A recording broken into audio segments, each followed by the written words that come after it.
प्रामाणिक गुरु परंपरा से हमें पता चलता है। जो प्रामाणिक गुरु परंपरा है वो श्रेय संस्कृति की बात करती है, वो श्रेय स्मृति की बात करती है। श्रेय स्मृति की मतलब है कि आप किस तरह से इस भौतिक जगत से आध्यात्मिक जगत में चले जाओगे।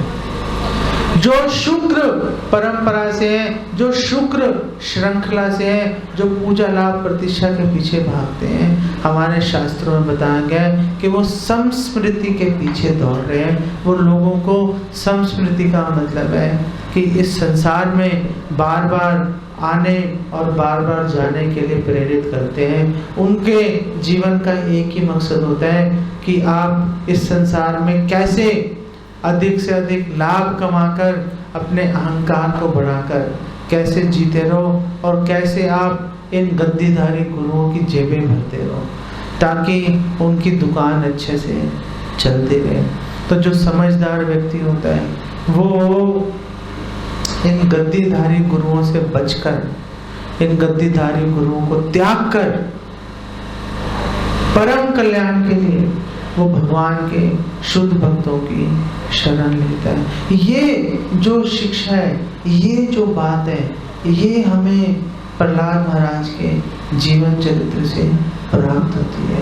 ये प्रहलाद महाराज के जीवन चरित्र की खासियत है। प्रहलाद महाराज के पास दोनों अवसर थे, भगवान के शुद्ध भक्त की शरण लेना और जो शुक्राचार्य की श्रृंखला में आने वाले गुरुओं की शरण लेना। प्रहलाद महाराज ने चुनाव किया, प्रहलाद महाराज ने चुनाव किया कि मैं प्रामाणिक भक्त की शरण लूंगा। और यही कारण है कि आज हम लाखों वर्ष बीतने के बाद भी प्रहलाद महाराज की चर्चा कर रहे हैं। हम ऐसे करोड़ों लोगों की चर्चा नहीं कर रहे जिन्होंने कि शुक्राचार्य के वंशजों की शरण ली थी। हम ऐसे लोगों की बात नहीं कर रहे। हम ऐसे लोगों की बात कर रहे हैं जिन्होंने भगवान के शुद्ध भक्तों की शरण ली थी। तो प्रहलाद महाराज के पिता का नाम हिरण्यकशिपु है, आप सबको पता है। और हिरण्यकशिपु आध्यात्मिक जगत में पहले भगवान का द्वारपाल था और उसका नाम था जय। और उसका भाई था विजय जो दूसरा द्वारपाल था, जो यहाँ पर उसका जन्म हुआ था हिरण्याक्ष के रूप में। सो हिरण्यकशिपु की पत्नी कयाधु के गर्भ में प्रहलाद महाराज उनके गर्भ में मौजूद थे। जब हिरण्यकशिपु ने तपस्याएं करने के लिए, सिद्धियां प्राप्त करने के लिए उसने कड़ी तपस्या करने का वचन लिया। उसने कड़ी तपस्या करना शुरू कर दिया। तो जैसे ही हिरण्यकशिपु तपस्या करने गया, इंद्र आदि देवताओं ने कयाधु का अपहरण कर लिया और प्रतीक्षा करने लगे कि इसके गर्भ से जब भी बच्चा पैदा होगा उसको हम जान से मार देंगे। तो यहाँ पर ये बात भी जानने के लिए महत्वपूर्ण है कि पहले जमाने में लोग गर्भपात नहीं करते थे। गर्भ बहुत ही पवित्र चीज मानी जाती थी, कोई भी गर्भपात नहीं करता था। इंद्र भी प्रतीक्षा कर रहा था कि किसी तरह से ये जब बच्चा पैदा होगा तब उसको मारेंगे, अभी हम उसको हाथ नहीं लगा सकते। तो ये बात भी बहुत महत्वपूर्ण है। जो लोग गर्भ में स्थित बच्चे को मार देते हैं वो तो बिल्कुल असुरों के समान है, असुरों से भी गए गुजरे हैं। तो जब इंद्र कयाधु का अपहरण करके ले जा रहा था तो रास्ते में नारद जी ने उनका रास्ता रोका और नारद जी ने बोला, कहाँ लेके जा रहे हो इसको? तो इंद्र ने बोला कि इसके गर्भ में हिरण्यकशिपु नामक महान राक्षस का बच्चा है, वो भी उसी के समान बड़ा राक्षस बनेगा। तो हम प्रतीक्षा करेंगे कि कब इसका जन्म हो और हम उसको छोटे में ही मार दें ताकि आगे जाके हमारे लिए समस्याएं खड़ी ना करें। तो उस समय नारद जी ने उसको बताया इंद्र को बताया नारद जी ने कि देखो 2 बातें हैं। पहली बात यह है कि अगर तुम चाहोगे भी, तुम कितना ही प्रयास कर लो, तुम इस बच्चे को मार नहीं पाओगे, क्योंकि इसकी रक्षा स्वयं भगवान कर रहे हैं। और दूसरी बात उन्होंने बताई कि क्यों मार नहीं पाओगे, क्योंकि इनके गर्भ में जो बच्चा है वो राक्षस नहीं है, बल्कि भगवान का बहुत ही उच्च कोटि का भक्त है। तो सवाल ये उठता है कि प्रहलाद महाराज जैसा महान भक्त उस असुर की पत्नी के गर्भ में कैसे पहुंच गया, ये प्रश्न उठता है। अगर वो इतना ही महान भक्त था तो वो कैसे उस राक्षस की, उस असुर की पत्नी के गर्भ में पहुंच गया, इसके पीछे क्या रहस्य है?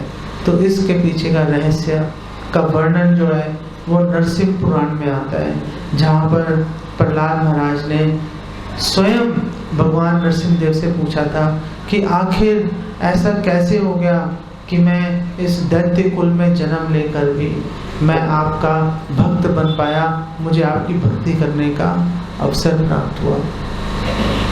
तो उस समय भगवान नरसिंह देव ने बोला कि देखो, पिछले जन्म में तुम्हारा नाम वसुदेव था और तुम 5 भाई थे, और वो भाई बाकी के तो बहुत समझदार भक्त थे, लेकिन तुम सबसे ज़्यादा दुष्ट थे। वैश्यावृत्ति करना, गलत काम करना तुम्हारे लिए रोज का काम था। लेकिन एक बार क्या हुआ कि नरसिंह चतुर्दशी का दिन था, उस वैश्या के साथ तुम्हारी लड़ाई हो गई, कहासुनी हो गई, तो वैश्या ने भी तुमसे नाराज होकर कुछ नहीं खाया पिया, तुमने उस वैश्या से नाराज होकर कुछ नहीं खाया पिया, तो मैंने तुम दोनों के इस ना खाने को व्रत समझकर स्वीकार कर लिया। तो प्रहलाद महाराज ने पूछा, तो उस वैश्या का क्या हुआ? तो नरसिंह भगवान ने बोला कि उस वैश्या का अगला जन्म एक अप्सरा के रूप में हुआ और वो खूब भोग करके मेरे धाम को चली गई, और तुम्हारा जन्म जो है वो एक महान भक्त के रूप में इस असुर कुल के अंदर हुआ। तो कहने का मतलब ये है कि अगर आप अनजाने में भी अगर आपने कुछ भगवान की भक्ति कर ली, भगवान की सेवा कर ली, तो उसका ऐसा फल मिलता है। अगर जानबूझकर, अगर पूरी श्रद्धा के साथ, पूरे ज्ञान के साथ अगर भगवान की भक्ति की, तो क्या फल मिलने वाला है, इसकी हम कल्पना भी नहीं कर सकते। इसकी कल्पना करना हमारी क्षमता से बाहर की बात है। ये बहुत महत्वपूर्ण बात है। तो हमारे शास्त्रों में, भगवत गीता में भगवान कृष्ण बता रहे हैं कि देखो, जिस भौतिक संसार में जब जीव आता है तो उसकी चेतना ढक जाती है। तो फिर भगवान ने उदाहरण दिया कि चेतना ढकती कैसे है। वो उस चेतना के आवरण की मात्रा क्या होती है। तो भगवान ने बोला भगवत गीता में, देखो, चेतना का जो आवरण है वो 3 तरह का होता है।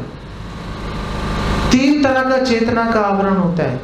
भगवान कृष्ण ने बताया, पहला आवरण होता है कि जैसे आग के ऊपर धुआं होता है, आप हल्का सा हाथ चलाओ, वो धुआं हट जाता है, आग दिखनी शुरू हो जाती है।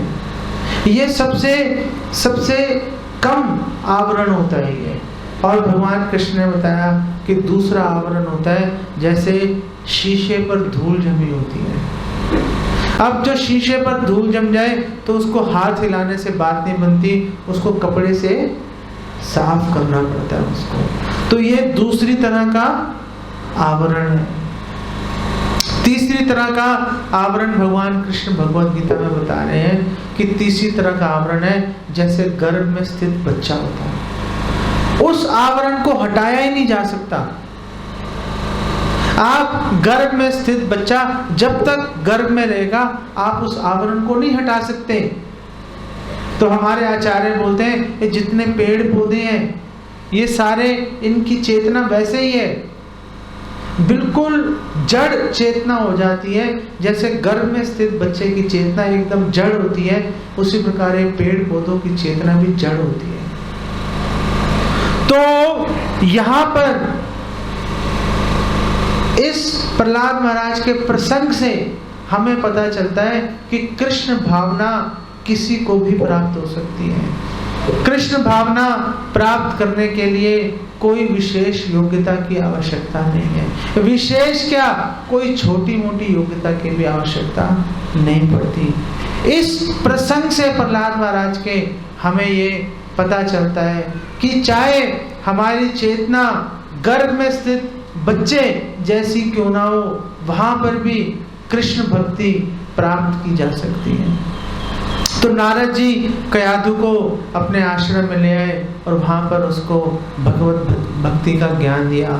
तो नारद जी ने जो ज्ञान दिया, प्रहलाद महाराज ने उस अवस्था में जो सबसे निकृष्ट अवस्था है, बिल्कुल जड़ अवस्था है, जो प्रहलाद महाराज ने उस अवस्था में भगवत ज्ञान को सुनकर प्राप्त कर लिया।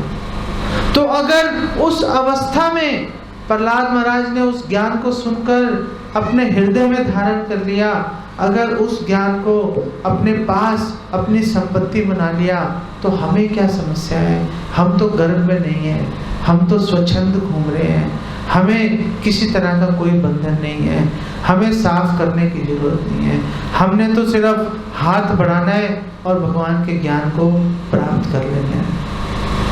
तो अगर प्रहलाद महाराज माँ के गर्भ में कृष्ण भक्ति को प्राप्त कर सकते हैं, तो इसका मतलब यह है कि आप और हम भी बहुत सरलता से कृष्ण भक्ति को प्राप्त कर सकते हैं। इसमें कोई शंका नहीं है इसके ऊपर। प्रहलाद महाराज ने वो ज्ञान लिया उनसे, और ज्ञान लिया और बाद में उनका जन्म हुआ।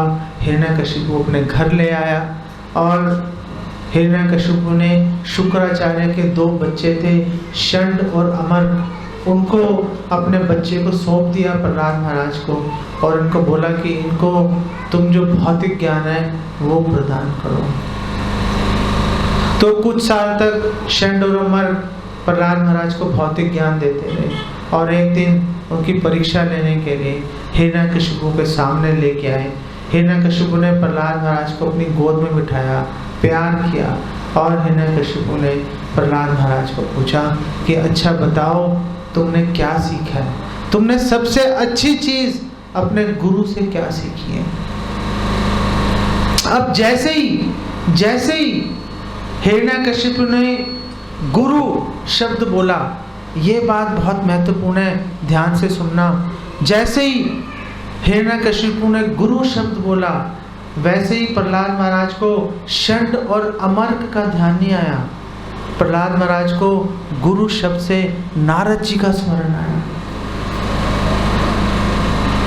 ऐसा ही उदाहरण हमें रामायण में भी मिलता है। जब विभीषण भगवान राम की शरण लेने आए थे, तो विभीषण ने भगवान राम को प्रणाम किया, और विभीषण ने बोला कि मैं रावण का भाई विभीषण हूँ। जैसे ही विभीषण ने भाई शब्द का प्रयोग किया, वैसे ही भगवान राम को भरत जी का स्मरण हुआ। जबकि लक्ष्मण पास में खड़े थे, लेकिन फिर भी भगवान राम को स्मरण भरत जी का आया।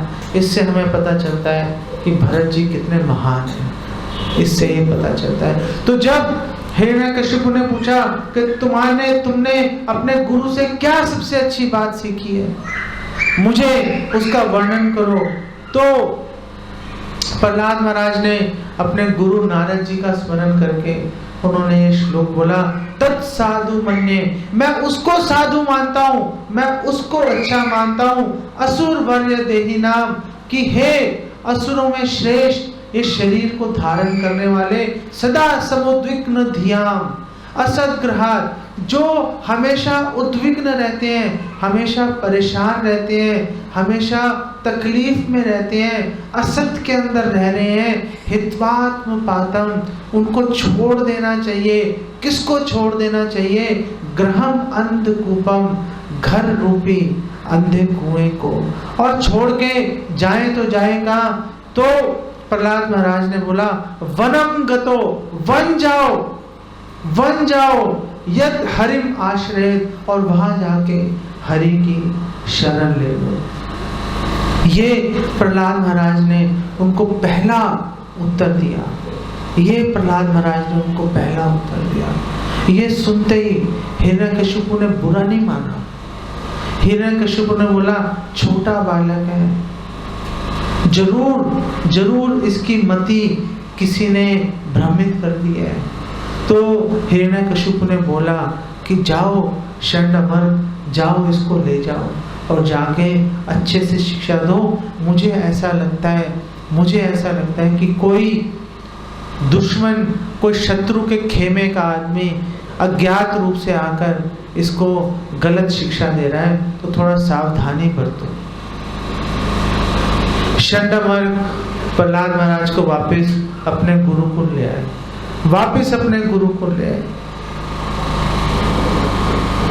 यहाँ पर जो प्रहलाद महाराज ने उनको बोला कि अंधकूपम छोड़ो, ये अंधे कुएं को छोड़ो। तो ये संसार भी अंधा कुआं है, हमारा घर भी अंधा कुआं है। वैदिक शास्त्रों का जो शिक्षा है, वैदिक शास्त्रों की शिक्षा है तमसो मा ज्योतिर्गम, के अंधकार में मत रहो, रोशनी की तरफ जाओ, प्रकाश की तरफ जाओ, ज्ञान की तरफ जाओ। अज्ञान के अंधकार में मत रहो। अज्ञान का अंधकार अच्छी बात नहीं है। अज्ञान का अंधकार जो है, उसके अंदर जैसे अंधकार में हाथ को हाथ सुझाई नहीं देता, ऐसे ही अंधकार में, अज्ञान के अंदर ये पता नहीं चलता कि क्या करना चाहिए, क्या नहीं करना चाहिए। इसलिए हमारे शास्त्र कहते हैं कि अंधकार में नहीं रहो, तमसो मा, अंधकार में मत रहो, अज्ञान में मत रहो, ज्योतिर्गम्य, प्रकाश में चले जाओ। तो काफी देर वापस प्रहलाद महाराज को सिखाने बुझाने के बाद वापस हिरण्यकशिपु के सामने लेके आए प्रहलाद महाराज को। दूसरी दफा उनको सामने लेके आए तो हिरण्यकशिपु ने वही प्रश्न दोबारा पूछा कि तुमने अपने गुरु से क्या सीखा। अरे भाई ये पूछ लेता षंडमर्ग से क्या सीखा, तो हो सकता है कुछ और जवाब दे देते हो। लेकिन प्रश्न भी ऐसा पूछा कि प्रहलाद महाराज को सच बोलना पड़ा। तो जब दूसरी बार पूछा तो दूसरी बार प्रहलाद महाराज ने जो उत्तर दिया, वो जो उत्तर है वो वैष्णव का कंठहार है। वैष्णव का पूरा जीवन इसी के ऊपर आधारित है। प्रहलाद महाराज ने बोला, प्रहलाद महाराज ने उनको, हिरण्यकशिपु को नवदा भक्ति का ज्ञान दिया।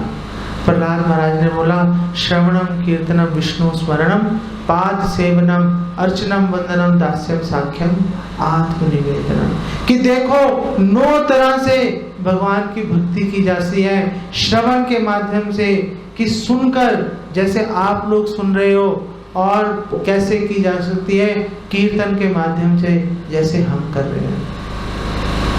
कीर्तन का मतलब हरे कृष्ण महामंत्र का कीर्तन भी है, और कीर्तन का मतलब भगवान की शिक्षाओं को बताना भी है। ये दोनों कीर्तन कहलाते हैं। विष्णु स्मरणम, कि भगवान विष्णु का स्मरण करना चाहिए। पाद सेवनम, भगवान के चरणों की सेवा करनी चाहिए, भगवान के चरणों की सेवा करनी चाहिए। अर्चनम, भगवान के अर्चा विग्रह की पूजा करनी चाहिए, उनको धूप दीप दिखाने चाहिए। वंदनम, भगवान को प्रार्थनाएं करनी चाहिए। दास्यम, भगवान का दास बनना चाहिए। इस्कॉन इसीलिए स्थापित किया गया है, श्रील प्रभुपाद ने इस्कॉन बनाया सबको दास्यम सिखाने के लिए। इसलिए जो भी इस्कॉन से जुड़ता है, जो भी श्रील प्रभुपाद की शरण लेता है, उसके नाम के पीछे दास लग जाता है।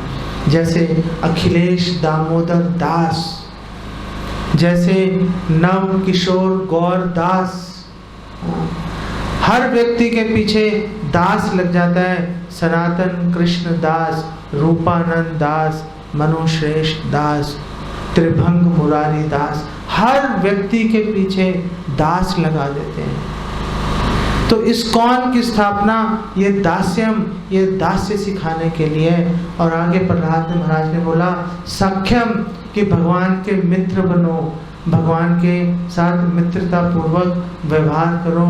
और आखिर में उन्होंने बोला आत्मनिवेदनम, अपना सर्वस्व भगवान को न्योछावर कर दो। इति पुंसार पिता विष्णु भक्तिश्चे नव लक्षणा क्रियेत भगवती अद्धा तन्मन्ये अधीतम उत्तमम। प्रहलाद महाराज ने बोला कि ये इति पुंसार पिता विष्णु, इस तरह से ये 9 तरह से आप अपनी श्रद्धा भगवान को अर्पित कर सकते हो। और कैसे अर्पित करनी है? भगवती अद्धा, साक्षात भगवान को अर्पण कर दो। जो साक्षात भगवान को ये 9 प्रकार से अपनी श्रद्धा, अपनी सेवा अर्पित करता है, तन मन्ये, मैं उसको मानता हूँ, तन मन्ये, मैं उसको मानता हूँ, अधीतम उत्तमम, सबसे समझदार व्यक्ति, सबसे समझदार व्यक्ति। यहाँ पर कई प्रश्न उठते हैं, यहाँ पर कई प्रश्न उठते हैं कि आखिर भगवान की शरण लेनी क्यों है, क्या कारण है कि हमें भगवान की शरण लेनी चाहिए। तो भागवतम के 11वें स्कंद में इसका उल्लेख आता है। भागवतम के 11वें स्कंद में बताया गया है कि भगवान की शरण लेने से 3 लाभ होते हैं। अच्छा, भगवान की शरण लेने का मतलब ये नहीं है कि भगवान कृष्ण के सामने जाकर लेट जाओ, बोलो कि मैं आपकी शरण में आ गया। वो तो करना ही है, वो तो करना ही है, लेकिन भगवान की शरण लेने का मतलब है, भगवान का मतलब है भगवान और उनके भक्त। भगवान की शरण लेने का मतलब है वैष्णवों की शरण लेना। वैष्णव आपको बताएंगे भगवान की शरण कैसे लेनी है। जैसे नारद जी ने प्रहलाद महाराज को बताया भगवान की शरण कैसे लेनी है, जैसे नारद जी ने ध्रुव महाराज को बताया भगवान की शरण कैसे लेनी है, ऐसे जब तक हम वैष्णवों की शरण नहीं लेंगे, भगवान के सामने चले भी गए तो हमें पता कैसे चलेगा कि उनको बोलना क्या है, उनको कहना क्या है, उनकी सेवा कैसे करनी है। ये सारी बातें, ये सारा ज्ञान हमें भक्तों के माध्यम से मिलेगा। इसीलिए भगवान के पास हम साक्षात नहीं जा सकते। और ये बात सिद्ध करेंगे हम कल सुबह 5 बजे। कल सुबह 5 बजे अगर आप आओगे तो इसी विषय पर हम कल बात करने वाले हैं, जब हम दही चिड़ा उत्सव की बात करेंगे कल सुबह। तो भगवान की शरण लेने का मतलब है भक्तों की शरण लेना। तो भगवान की शरण लेने के भागवतम के 11वें स्कंद में बताया गया है कि 3 लाभ होते हैं। 3 लाभ तुरंत प्राप्त हो जाते हैं भक्तों की शरण लेने के। उन्होंने कहा कि अगर भगवान की शरण लेंगे तो उससे क्या मिलेगा? भक्ति मिल जाएगी। पहली बात, भक्ति भगवान की प्राप्त हो जाएगी। भक्ति का मतलब होता है सेवा। भगवान की सेवा हमें भक्तों के माध्यम से प्राप्त हो जाएगी। और दूसरी बात क्या होगी? अगर हम भगवान की शरण लेंगे, दूसरी बात होगी हम भगवान के साक्षात दर्शन करने के अधिकारी बन जाएंगे। हम भगवान के साक्षात दर्शन कर पाएंगे, जैसे प्रहलाद महाराज को हुए, जैसे ध्रुव महाराज को हुए। ऐसे ही हम लोग भी भगवान के साक्षात, भगवान के अतीव सुंदर, अनुपम, अद्वितीय, अद्भुत रूप के, सर्व आकर्षक रूप के भगवान के दर्शन हम कर पाएंगे। और जब हम भगवान के दर्शन करेंगे तो दर्शन करते समय हमें बहुत सुख भी होगा और बहुत दुख भी होगा। जब भगवान के दर्शन करेंगे, भगवान के दर्शनों से अधिक बढ़कर कोई सुख इस संसार के अंदर नहीं है, ना आध्यात्मिक जगत में, ना भौतिक जगत में। तो फिर दुख क्यों होगा? दुख इसलिए होगा कि जब हम भगवान के दर्शन कर रहे होंगे तो हमारे मन में एक बात कचोट रही होगी, हमारे मन में एक दुविधा होगी, हमारे मन में एक दुख होगा कि भगवान अभी दर्शन दे तो रहे हैं, लेकिन अभी कुछ देर में अंतर ध्यान हो जाएंगे। भगवान के जाने का, भगवान के अंतर ध्यान होने का दुख इतना बड़ा दुख है कि नारद जी पूरा जीवन तड़पते रहे अपने पूर्व जन्म के अंदर। और ये जो दुख है इसको विरह का दुख कहते हैं। इस दुख को अनुभव करने के लिए, इस दुख का अनुभव केवल और केवल ब्रजवासी कर सकते हैं, वृंदावन की गोपियां कर सकती हैं। इस दुख का अनुभव केवल उसी भक्त को होगा जिसकी भगवान जो ये सोचेगा कि भगवान के बिना सांस नहीं ली जा सकती। जैसे चैतन्य महाप्रभु हैं, ऐसे चैतन्य महाप्रभु कह रहे थे कि देखो, अपने पार्षदों को चैतन्य महाप्रभु कह रहे थे, मुझ में भगवान की लेश मात्र भक्ति नहीं है, मुझे भगवान से लेश मात्र भी प्रेम नहीं है। तो सारे भक्तों ने बोला, अरे आपने ये बात कैसे कह दी?